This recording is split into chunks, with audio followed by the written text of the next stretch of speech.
हम्म, कि मोह के जेल से है, कि मोह के जेल से आदमी के रिहाई होला। दर्द जब हद से बढ़े लातो दवाई होला।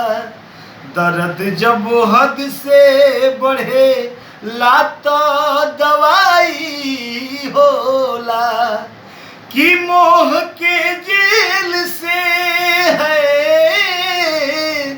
कि मोह के जेल से आदमी के रिहाई होला। दर्द जब हद से बढ़े लातो दवाई होला।